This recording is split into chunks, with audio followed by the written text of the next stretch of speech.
The day everything broke, I was 15 years old when my life split into two parts. Before that night, and everything that came after. Before that night, my biggest worries were school tests, homework, and whether my parents would let me stay out a little later on weekends. I had a normal life, a quiet life, the kind of life you think will just keep going the same way forever. After that night, everything changed. It started in the bathroom of a gas station near my school. I remember the fluorescent lights buzzing above me while I stood there staring at a small plastic stick in my hands. My fingers were shaking so badly, I almost dropped it. I had bought the pregnancy test with money I had saved for lunch that week. I kept telling myself it was probably nothing. Maybe I was just stressed. Maybe my period was late because of school or because I wasn't sleeping well. I kept repeating that in my head like a prayer. But when the test finished, two pink lines appeared. Clear, unmistakable. I stared at them for what felt like forever. My brain kept trying to reject what my eyes were seeing. Two lines. Pregnant. My heart started beating so fast it felt like it might burst out of my chest. My breathing got shallow. I leaned against the sink because suddenly my legs didn't feel steady anymore. I was 15 years old, and I was pregnant. The first thought that hit me was my parents. My dad was strict, the kind of father who believed in rules and consequences. My mom was quieter, but she always supported whatever my dad said. Our house had always been very structured, very controlled. And now I was about to walk in and tell them something that would destroy every expectation they had for me. For the rest of the day at school, I barely heard anything my teachers said. I sat in class staring at the desk while my mind raced through every possible outcome. Maybe they would yell. Maybe they would cry. Maybe they would be disappointed. But they were still my parents. Somewhere deep down, I believed they would help me figure it out. That's what parents do, right? When school finally ended, I walked home slowly, like dragging my feet might delay the moment I had been dreading all afternoon. The pregnancy test was hidden in my backpack. Every step toward the house made my stomach twist tighter. When I reached our street, I could see my dad's car already parked in the driveway. My mom's car was there too. They were both home. I stood outside the front door for a full minute before going in. The house looked exactly the same as it always had. The same couch. The same family photos on the wall. The same smell of my mom cooking dinner in the kitchen. For a moment, it almost felt like nothing had changed. My mom looked up when I walked in. "You're home early," she said. I nodded quietly and set my backpack down. My dad was sitting at the table reading something on his phone. My heart was pounding so loudly I was sure they could hear it. "I need to talk to you," I said. My voice sounded strange, like it belonged to someone else. My mom immediately looked concerned. "Are you sick?" she asked. I shook my head. "No," my dad looked up from his phone. "What's going on?" he said. My throat felt tight. My hands started shaking again. For a second, I thought I might start crying before I even got the words out. I had rehearsed this conversation in my head all day. But now that the moment was here, everything felt harder. Finally, I forced the words out. "I'm pregnant." The silence that followed felt like the entire house had frozen. My mom stared at me like she hadn't heard me correctly. My dad slowly stood up from his chair. Then the chair legs scraped loudly across the kitchen floor. "What did you just say?" he asked. "I'm pregnant," I repeated quietly. My mom covered her mouth with her hand. Then she started crying. Not soft crying either. The kind of crying where your shoulders shake and you can't control the sound coming out of you. My dad's face turned red. "Who?" he demanded. "What boy did this?" His voice was loud enough that I felt it in my chest. "A boy from school," I said. "What's his name?" "Jason." My dad looked like he might explode. "You've shamed this family," he said. The way he said it made my stomach drop. I tried to speak again. "I didn't mean—" "Do you have any idea what you've done?" he interrupted. My mom kept crying. My dad started pacing across the kitchen like he couldn't stand still. I kept telling myself this was just anger, that they were reacting in the moment. That eventually things would calm down and we could figure it out together. But my dad suddenly stopped pacing and pointed toward the stairs. "Go pack your things," he said. For a second I thought I had misunderstood. "What?" I asked. "Pack your things," he repeated. I stared at him. "I don't understand." His voice got colder. "You made your choice," he said. "Now you can deal with it." My chest tightened. "Dad, where am I supposed to go?" He didn't hesitate. "That's not my problem anymore." My mom still hadn't looked at me. She was sitting at the table crying into her hands. I felt like the ground had disappeared under my feet.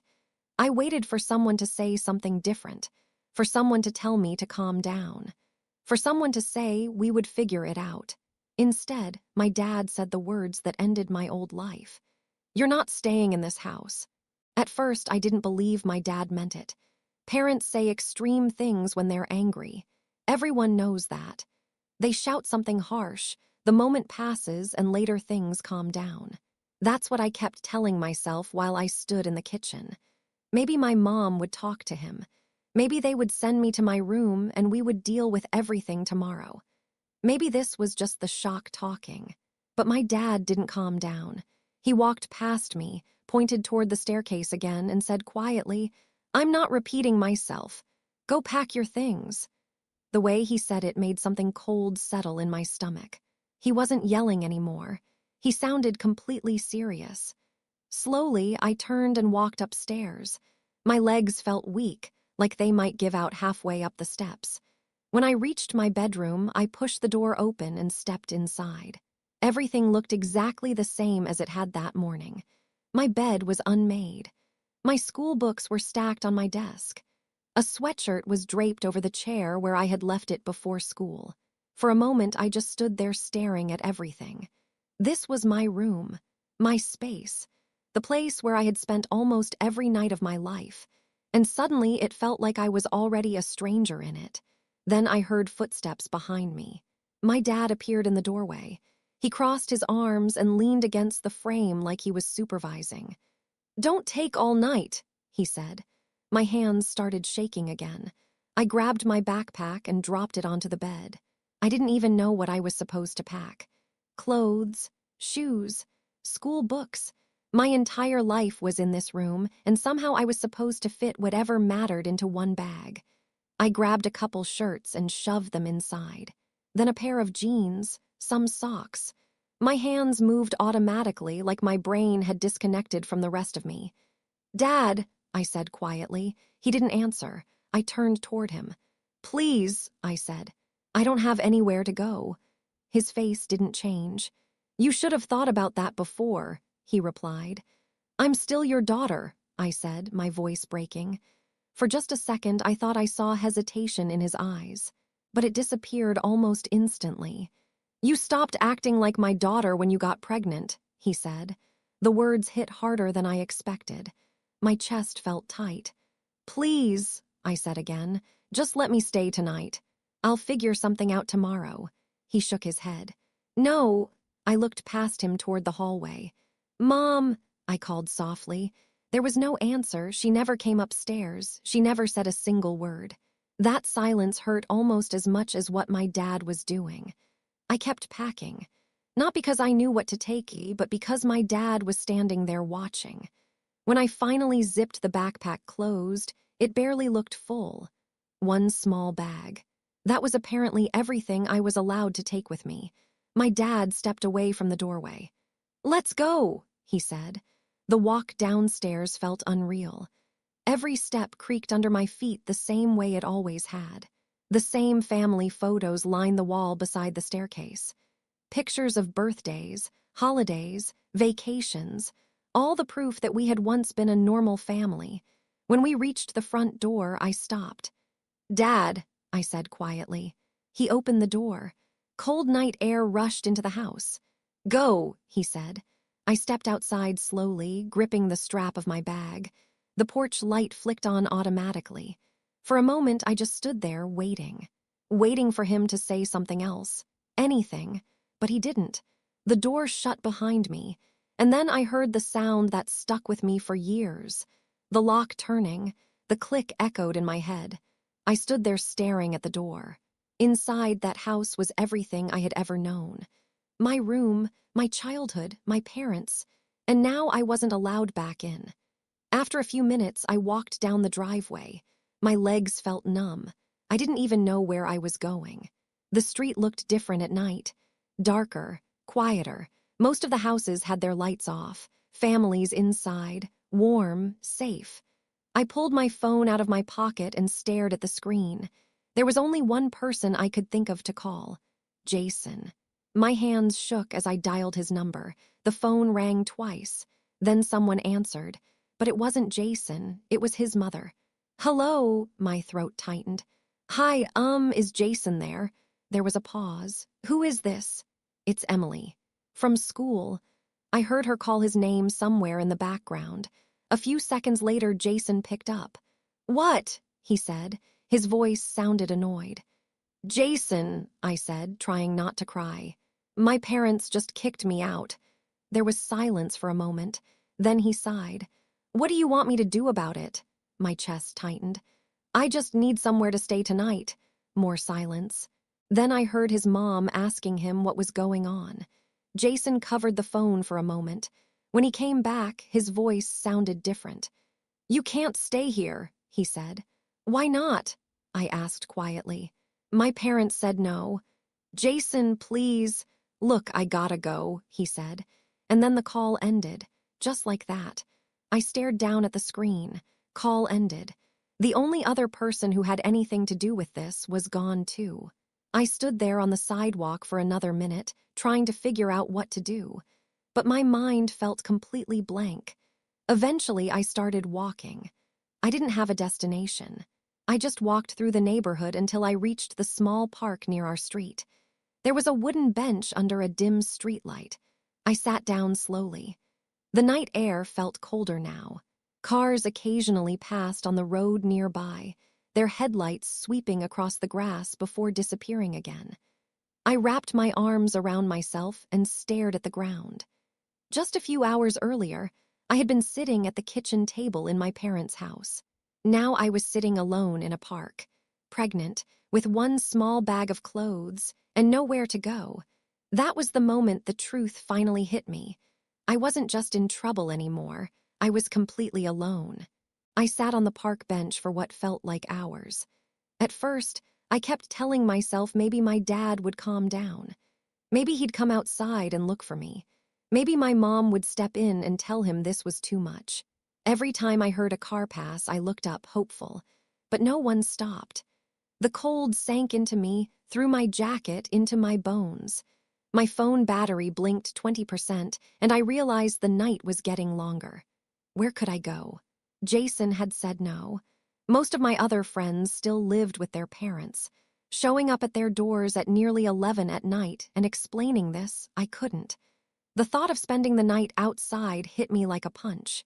15 years old. Pregnant, alone, on a hard park bench. I scrolled through my contacts, hands trembling. Then I saw her name, Lily, my best friend since 7th grade. Sleepovers, homework marathons, secrets, everything. I hesitated. It was late. Her parents might be asleep, and I hated the idea of showing up with this huge problem. But I had no other choice. I pressed call. The phone rang once, twice. On the third ring, she answered. "Hello!" Her voice was sleepy, soft. I couldn't speak. Tears choked me. "Emily!" Her tone changed instantly. "What's wrong?" I told my parents," the words stuck. "About the baby." There was a pause. "What did they say?" she asked gently. They kicked me out." Silence. "What?" "They made me leave. I'm sitting in the park." Her voice sharpened. "Come here now. Lily, it's late." "I don't care, just come." Her certainty gave me a tiny spark of relief. "Okay," I whispered. I stood and started walking. The street seemed darker, longer, heavier. My bag felt impossibly heavy, my legs shaky from hours of fear. When I reached Lily's block, most houses were dark. One porch light glowed at the end. Her door opened before I knocked. She was there in pajamas, eyes wide. She ran forward and hugged me tight. "You're freezing," she said. The warmth of her arms and the house hit me like a wave. I had almost forgotten what it felt like to be safe. Then Lily's mom appeared in the hallway. "Emily," she asked gently, eyes moving from me to my bag. I nodded. "What's going on?" I took a deep breath. I told her everything. The test. My parents, the park, Jason saying no. She didn't interrupt. She didn't judge. She just listened. When I finished, silence hung in the air.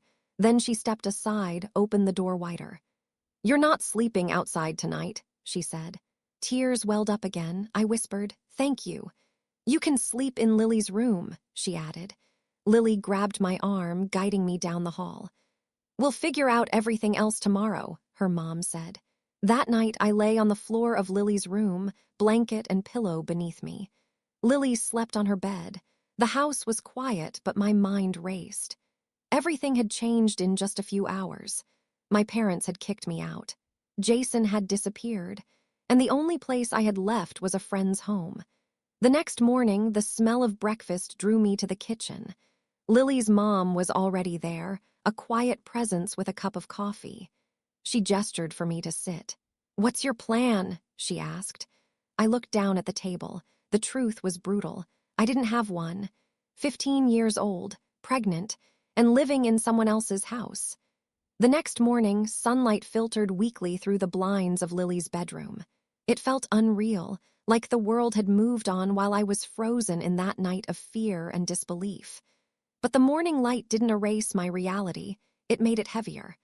I was 15, homeless for now, carrying a life inside me, and I had no idea where I belonged anymore.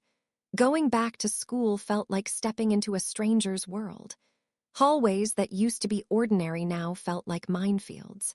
Whispers started almost immediately, snippets of conversations, suppressed giggles, eyes following me wherever I went.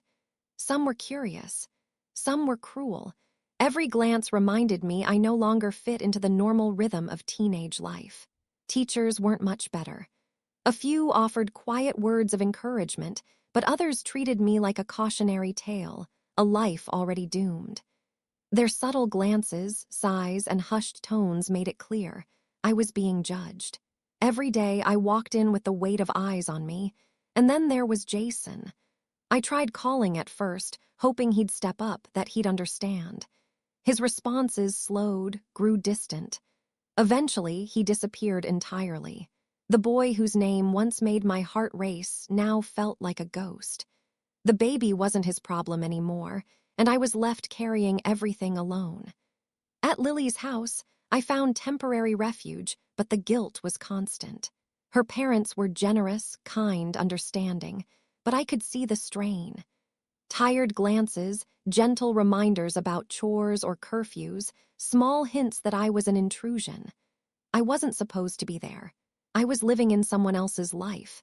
Every day, survival replaced childhood.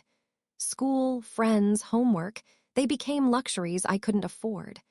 My thoughts centered on food, shelter, and how to care for the baby growing inside me. Childhood had ended abruptly, replaced with responsibility that no 15-year-old should bear. Fear followed me everywhere. Every morning, my stomach twisted with uncertainty. How would I survive financially? How could I handle the whispers, the judgment? And worst of all, how could my parents turn so cold so quickly after promising to love and protect me? Still, there were flickers of hope. Lily stayed by my side. She didn't judge. She didn't pity. She offered quiet support, practical help, and unwavering friendship. That thread of loyalty became my anchor, holding me steady against the storm. I began to understand a brutal truth. Not everyone's childhood ends gently. Some of us are forced to grow up in a single night, stripped of safety, security, and certainty. For me, that night had been the one when my parents told me I no longer belonged in my own home. Walking the hallways, carrying the invisible burden of fear, shame, and loneliness, I realized something essential. Survival wasn't about being understood or accepted. Survival was about enduring, finding a place in a world that had suddenly grown harsher, colder, and infinitely more complicated. Survival was about protecting the life growing inside me. From that day forward, survival became my mantra. Childhood was gone. In its place was relentless determination, to endure, to find shelter, to protect my baby. No one else would fight for us. No one else would care. That responsibility was mine alone. The whispers never stopped. Jason never returned. And yet, each day I pushed forward, step by step, navigating a world that had become unforgiving. And in those hallways, under those stairs, behind the quiet support of Lily's family, I discovered something I hadn't expected.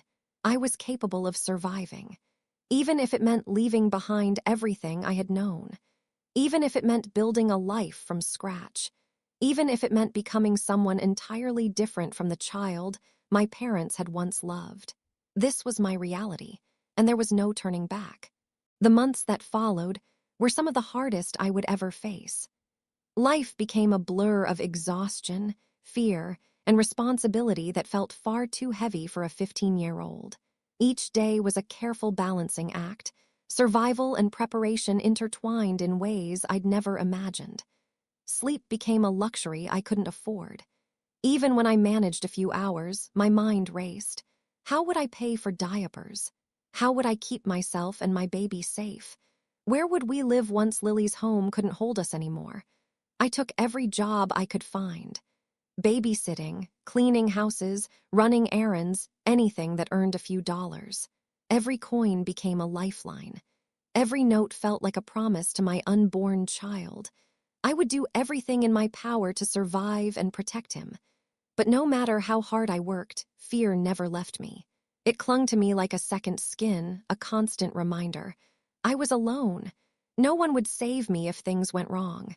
Pregnancy was relentless. My body ached all the time. Bending, walking, even standing became battles. Nights were the worst. Every kick, every twinge reminded me there was no safety net. I lay awake in Lily's guest room, clutching my stomach, whispering prayers for strength. Tears came often, quiet and unstoppable, soaking the pillow as I murmured apologies to a life that hadn't even begun. The emotional pain cut deeper. I missed my parents in ways I couldn't have anticipated. The absence of their voices, their guidance, their protection weighed on me like a chain around my chest. I longed for my mom's laugh, my dad's familiar reprimands. Once, I had taken these things for granted. Now, their rejection echoed louder than any physical pain. One night, I finally called them. My hands shook so badly I could barely dial. When my father answered, hope flared maybe they'd changed. Maybe this time they would understand.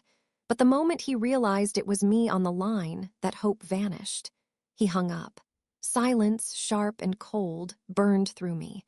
That silence was worse than being thrown out. It was a declaration. They would never come to my aid. From that night on, I relied entirely on myself and on Lily and her family. Despair was not an option. My unborn child's life depended on my strength, my determination, and my ability to endure. I began to plan meticulously, stretching every dollar, preparing for the birth, keeping a roof over our heads. Each small success became a victory, a reassurance that I could face the impossible. Emotionally, the months were a roller coaster. I laughed with Lily, clung to fleeting moments of normalcy, and yet every joy was tinged with fear. Fear of failing, fear my child would suffer, fear the world would reject us.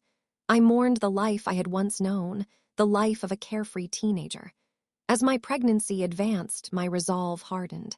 Each kick reminded me that life was worth fighting for, that I had a reason to endure sleepless nights and endless anxiety. I spoke to him even then, whispering promises. I would protect him. I would never abandon him. I would carve out a life for us, no matter the obstacles. Through it all, my bond with Lily deepened beyond words. She became my lifeline, my anchor in a world that had abandoned me. Her family's support was a sanctuary, a temporary shield against reality's harshness. Still, I knew I could not stay forever. Independence, the chance to create a life for me and my child, was the faint glimmer of hope I clung to. Those months shaped me in ways I could never have imagined. I learned resilience, the depth of love, and the staggering power of determination when survival depends on it. I learned that the human spirit endures when stakes are high, and that even the tiniest flicker of hope can keep you moving forward. By the end of those months, I had grown beyond my 15 years. I was no longer just a teenager. I was a young woman bearing the weight of responsibility, fighting for a life that had been threatened from the start. Rejection, isolation, exhaustion, I had faced it all. And yet I was still standing, stronger, ready for whatever came next. The hardest months weren't over, but I had discovered something vital, a strength even my parents could not take away. The day I was due, I woke before dawn. My heart pounded with a mix of fear, exhaustion, and a fragile thread of excitement.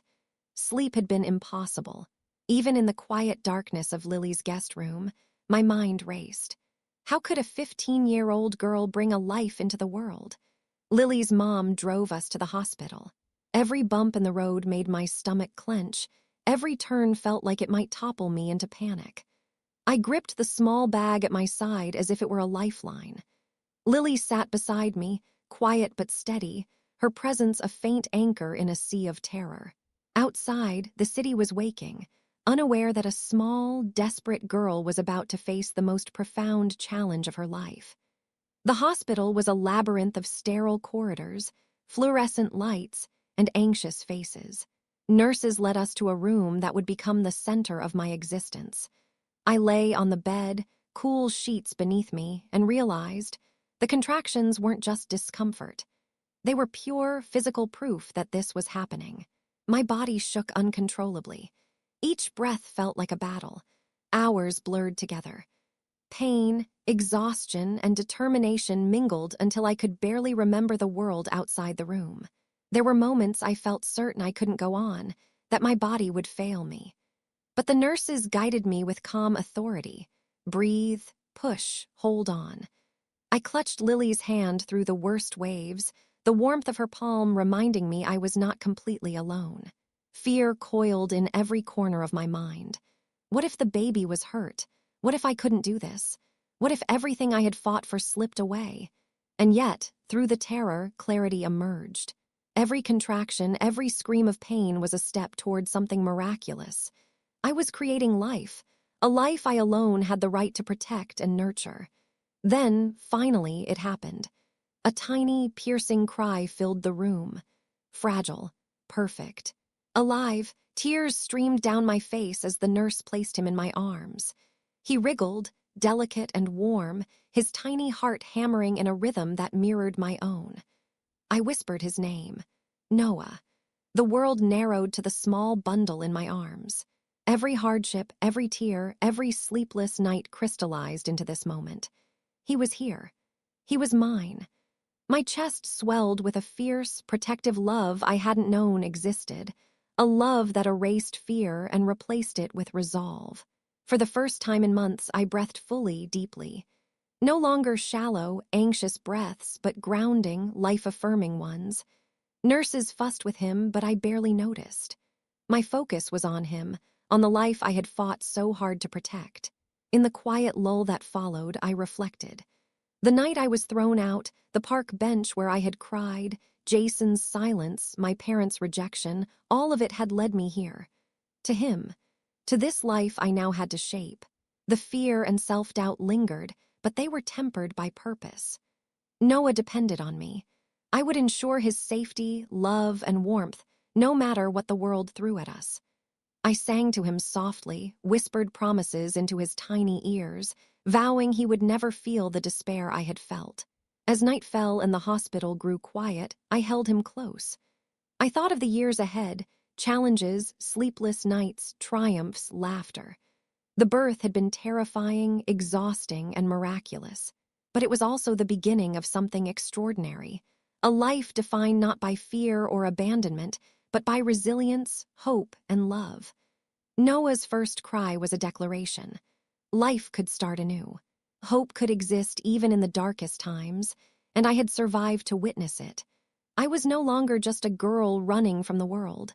I was a mother, a protector, and for both of us I would face whatever came next. The first months with Noah were a blur of exhaustion, fear, and awe. Each day felt like climbing a mountain with no summit in sight. My arms ached from holding him, my eyes burned from nights without sleep, and my body seemed to forget what rest felt like. And yet, every time his tiny fingers curled around mine, every time his soft sighs pressed against my chest, a fierce, overwhelming love surged through me, a love so consuming it was almost painful. Motherhood didn't arrive gently. It stormed in, demanding everything. Routine came slowly, painfully, like learning a new language. Feedings in the middle of the night, endless diaper changes, and attempts to soothe cries that sometimes refused to be soothed became my world. I realized quickly that this was not just physical labor. It demanded patience, intuition, and courage I hadn't known I possessed. Some nights, I sat on the floor of our tiny apartment, rocking him in my arms, tears sliding silently down my cheeks, wondering if I was enough. Lily and her family remained my lifeline.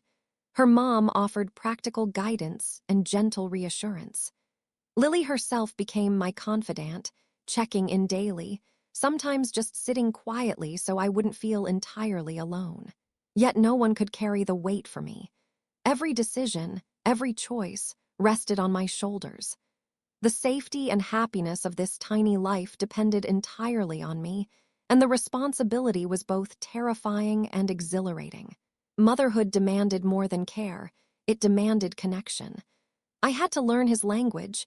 Every cry, every gurgle, every wriggle became a signal I had to decipher. Slowly, I tuned in. I learned to trust my instincts, to act even when fear screamed louder than reason. With each day, I felt myself becoming the mother I hadn't known I could be. Strong, vigilant, and unwavering.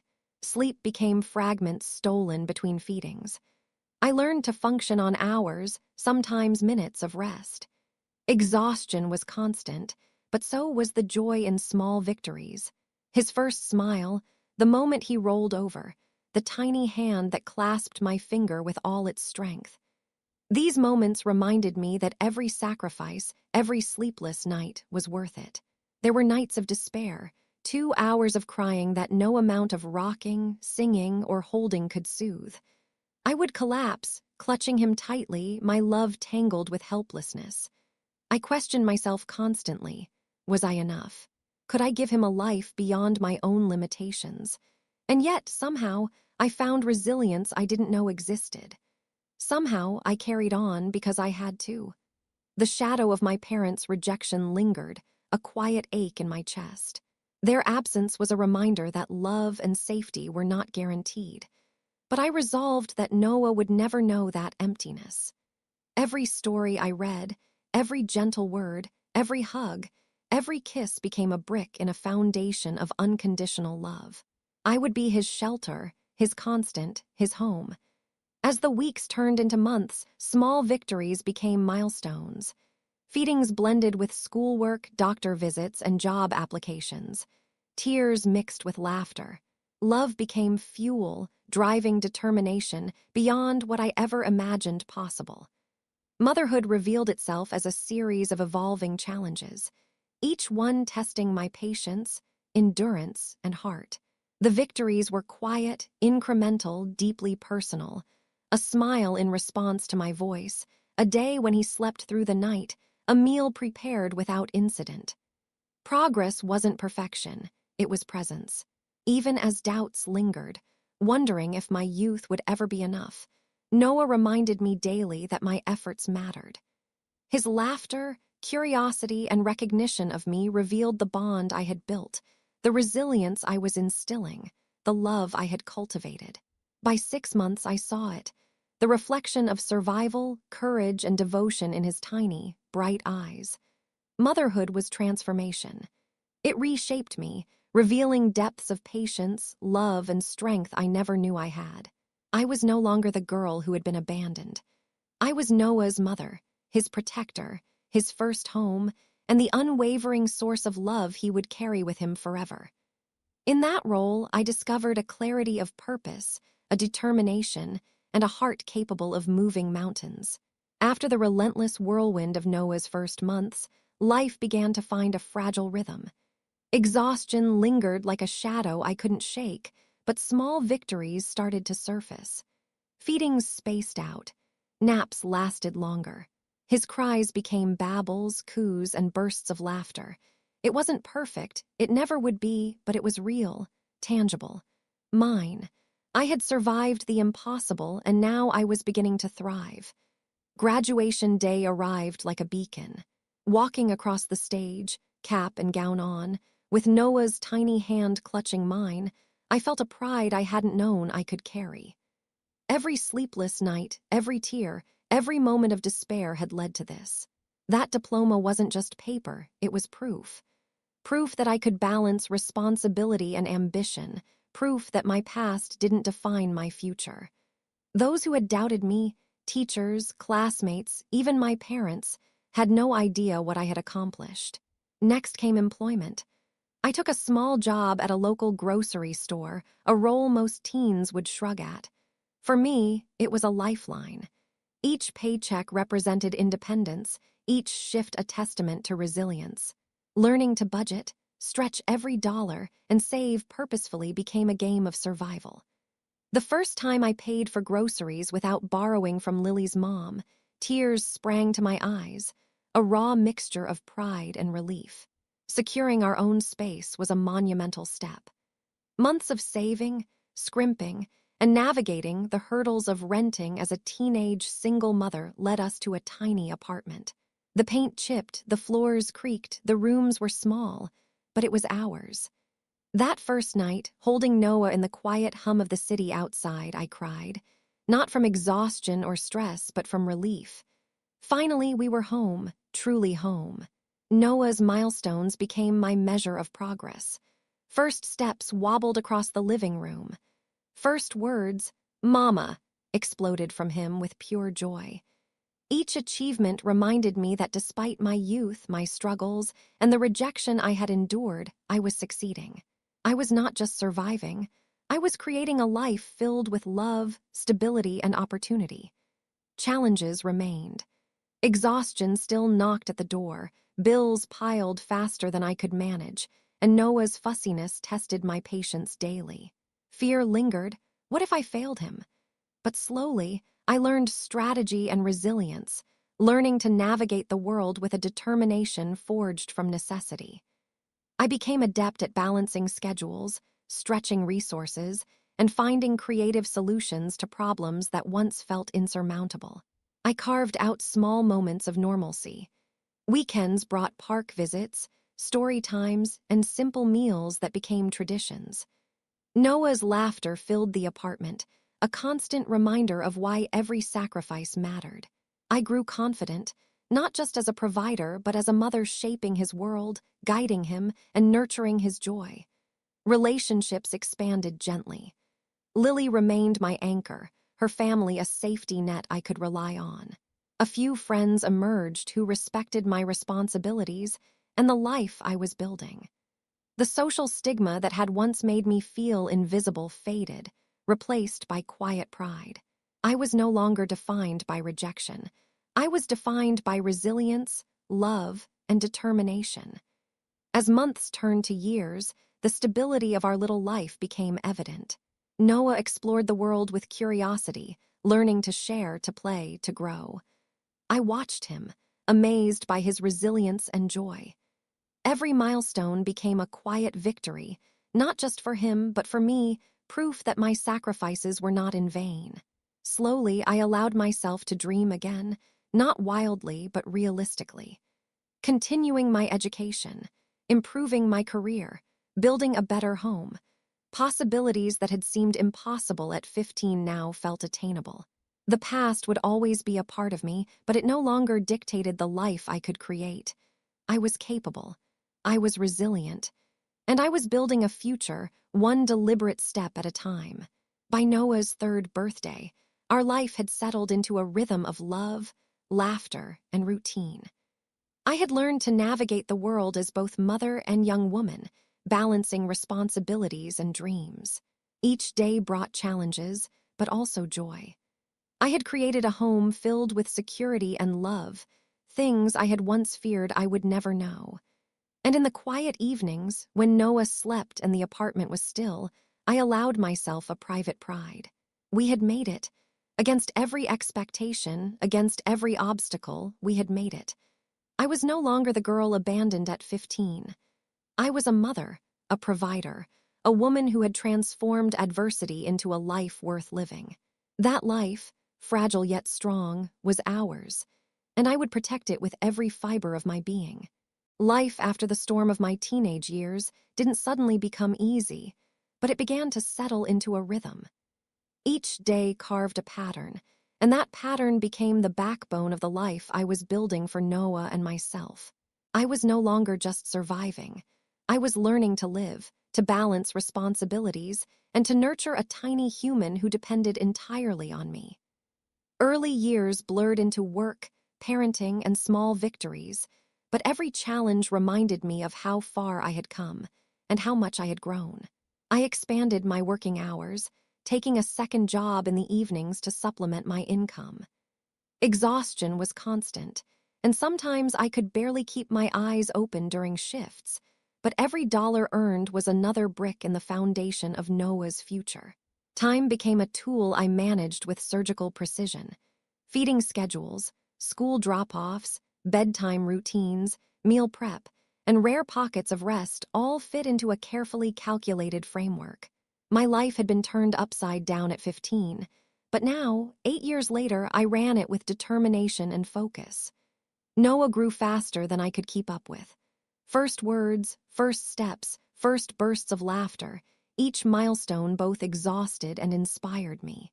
One afternoon, as we colored together, he looked up with wide eyes and asked, "Mama, why don't I have grandparents?" My heart clenched.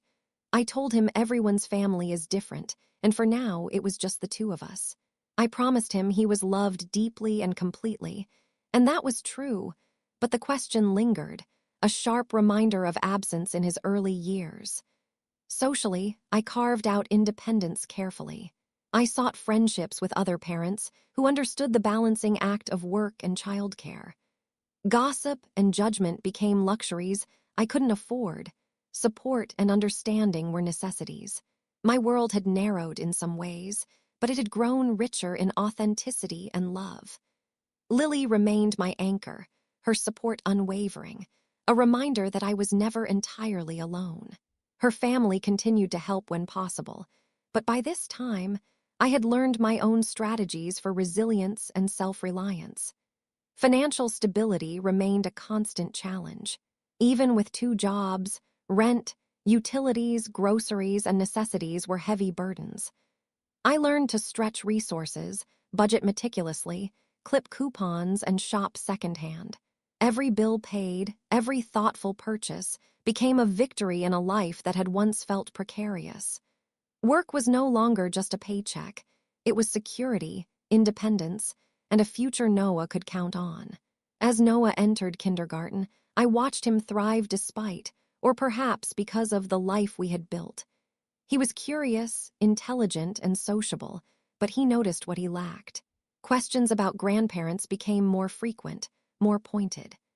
Each time, my throat tightened, and I redirected him with stories or games, unwilling to dwell on the absence that still shadowed us.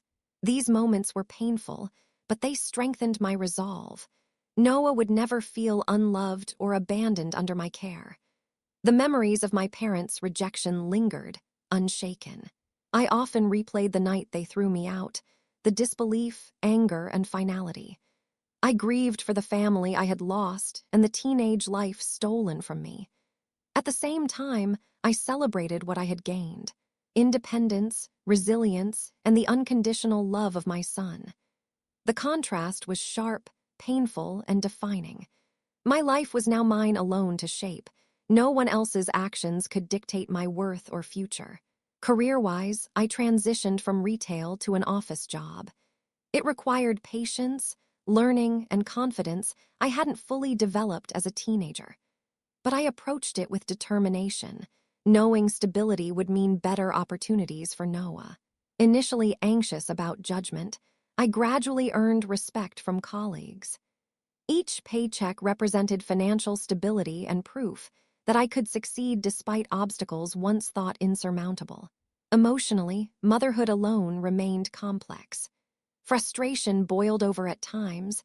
Nights were spent crying quietly after Noah fell asleep, and the weight of responsibility pressed down relentlessly. But these challenges intertwined with joy. Watching Noah discover the world, hearing him laugh without worry, feeling his small hand clutch mine. Each high and low shaped me into a mother patient, strong, and fiercely protective. By the time Noah turned 8, questions about grandparents grew persistent. "Mama, why don't I have anyone from your side of the family?" he asked, sometimes with sadness, sometimes with simple curiosity. Each time I felt the twinge of old pain, a reminder of the distance my parents had chosen to maintain. Yet alongside that pain was readiness to confront the past, to decide whether they could have a place in our lives now. The years that followed were a testament to endurance, love, and growth. Noah thrived, my career progressed, and we built a life grounded in stability, security, and trust. The shadow of my parents' absence remained, a quiet ache, but life continued, marked by small victories, shared laughter, and the unbreakable bond between a mother and her son. Life had settled into a rhythm, predictable, exhausting, but comforting. Mornings were a whirlwind of breakfast, school drop-offs, and emails for work. Afternoons blended into evenings of homework, dinner, and bedtime routines with Noah. I had learned to compartmentalize the lingering pain from my parents' rejection, fiercely guarding my peace and Noah's childhood. I had built a life on resilience and careful control, and I was proud of how far we had come. But life, I had learned, never followed a predictable path. One evening, after a particularly long day at the office, I collapsed onto the couch with a mug of tea.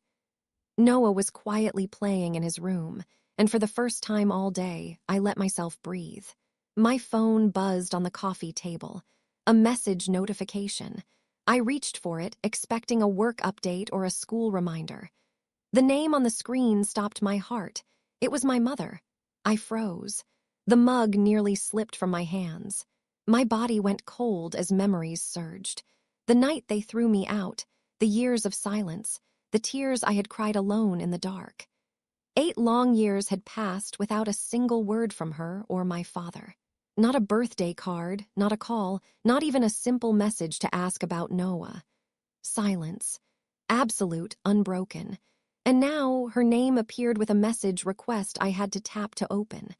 My hands shook as I stared at the preview. Part of me wanted to delete it immediately, to pretend it never happened. Part of me feared what it might say. But another, quieter part, the part that still longed for connection, for understanding, urged me to see it through. I drew in a shaky breath and tapped the notification. The message was short. 5 words. "Can we please talk?" 5 words that carried the weight of 8 years of absence, 8 years of rejection, countless nights of wondering why they had abandoned me, why they had never asked about Noah. My throat tightened. I stared at the screen, mind racing through scenarios, warnings, old grief. Memories flooded me. The night I was thrown out, crying in the park, alone, terrified, and pregnant. Lily's family, who had kept me afloat when my parents had failed. Every harsh word, every slammed door. And Noah, my reason for surviving, my reason for building a life that was just ours. Could this really be them? After 8 years of silence, did they expect forgiveness? Did they understand the gravity of what they had done? Could I even trust them now? For 10 long minutes, I sat frozen. The old ache in my chest, the absence, the rejection, throbbed like it had never left. I thought about the life I had structured to shield Noah from this pain. How could I even consider letting them back in? And yet, curiosity tugged at me. The human need to understand, to know why, to see if they had truly changed. Perhaps it was selfish, perhaps risky, but I allowed myself to wonder. Had 8 years of absence softened them? Could they be different now? That night I didn't reply. I sat with the message, weighing the storm of emotions, Fear, anger, hope, caution. I considered deleting it, ignoring it, pretending it didn't exist. But a stubborn part of me knew I couldn't. Not if I wanted to close the chapter fully, not if I wanted to decide our future without being held hostage by the past. The next day, the message lingered in my mind. I opened it again. Slowly, I realized it wasn't just about me anymore. It was about Noah, about the family he had never known. I could decide whether to let them in. I could set the rules. I could protect him while confronting the ghosts of my childhood. After 8 years of silence, I typed a careful reply. It left the door open, but on my terms. I didn't know what would come next. I didn't know if they were sincere. I didn't know if forgiveness was possible. But I knew one thing. The next step was mine to take. The past had shaped me, but the future, our future, was still waiting to be written. The call came a few days after I replied to my mother's message. My hands shook as I answered, each ring echoing memories of the night they had thrown me out. My heart thumped with a strange mix of dread and curiosity. After 8 years of silence, I had no idea what to expect, but I had rehearsed every possible reaction 100 times. This time, it was different. I wasn't the frightened 15-year-old anymore. I had built a life. I had a son, and I had the power to choose what role, if any, they would play. My mother's voice cracked immediately, barely audible over the line, tears spilling through words held in for years. I'm so sorry, she said. I think about you all the time. I've regretted everything, every day. I stayed silent, chest tight, emotions a tangled storm. 8 years of longing, resentment, and unanswered questions surged at once. Part of me wanted to hang up. Part of me wanted to scream. But a quieter part, the part that had survived everything, wanted to hear her out. She explained how my father had spent years avoiding the thought of me, how they had both believed that cutting me off was the only way to manage what they saw as a shameful situation. She said they never truly stopped thinking about me, and each time they imagined my face or wondered about my life, it felt like an ache they couldn't bear. Words were cheap, I knew that, but something in her voice gave me pause. Broken, humbled, desperate, it was real.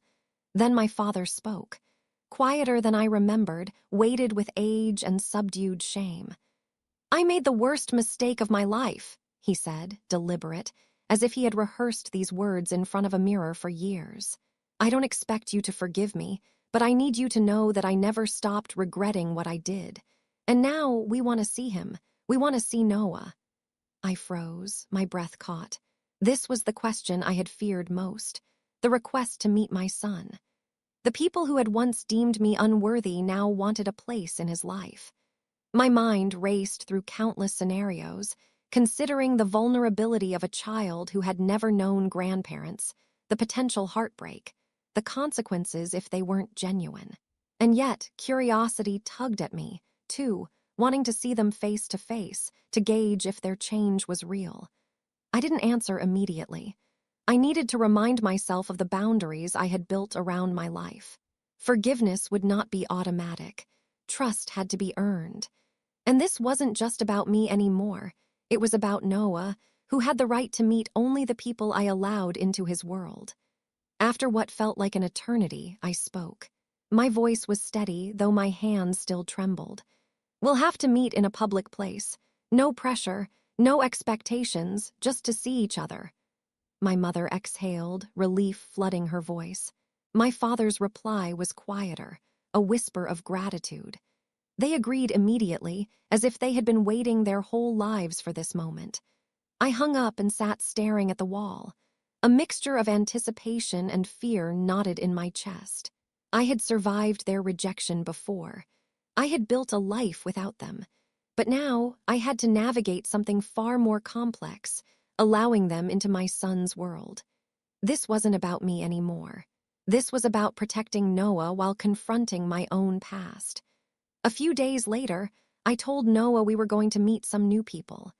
He didn't fully understand, but he was excited about the prospect of new friends. My heart ached with guilt, wanting him to meet his grandparents, yet wanting to shield him from potential hurt. On the day of the meeting, I prepared carefully.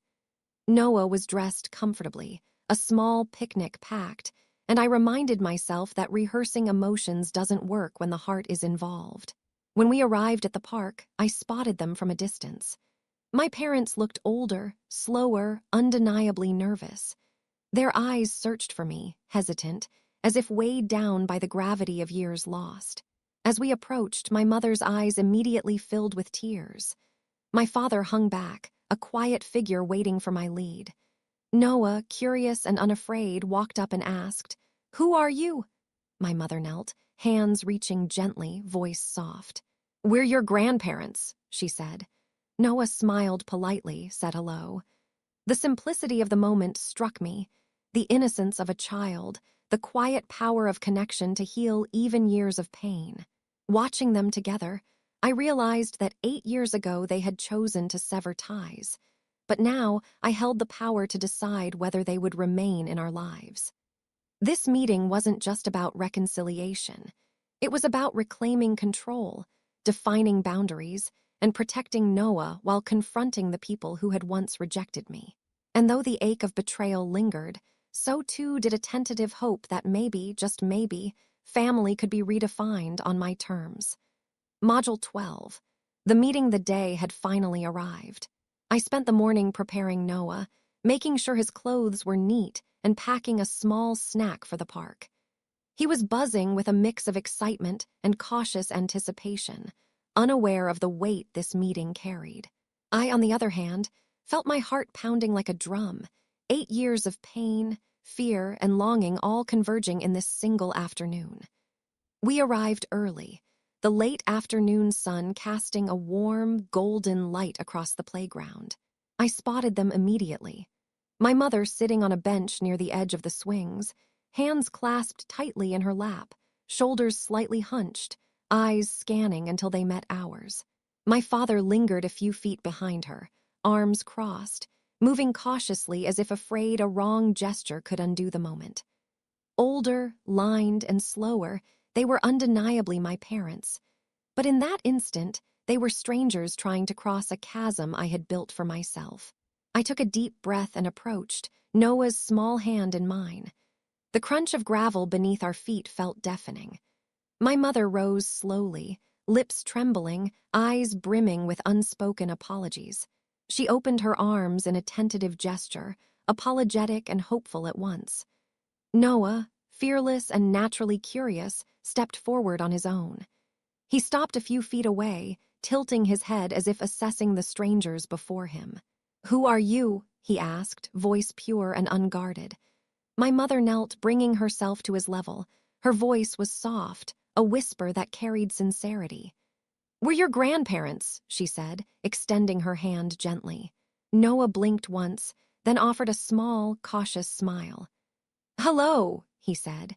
The innocence in his response cut through the years of hurt. It wasn't fear, resentment, or suspicion.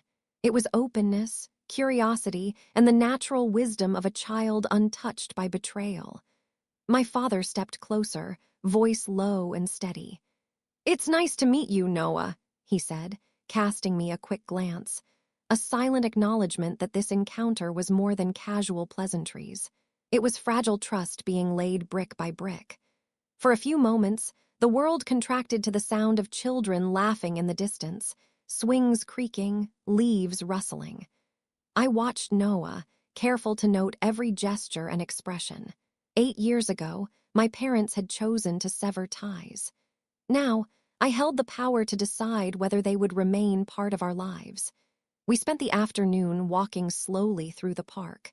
My mother asked gentle questions about his favorite games, school, and friends, listening more than speaking. My father, quieter but attentive, added small comments, careful not to overwhelm him.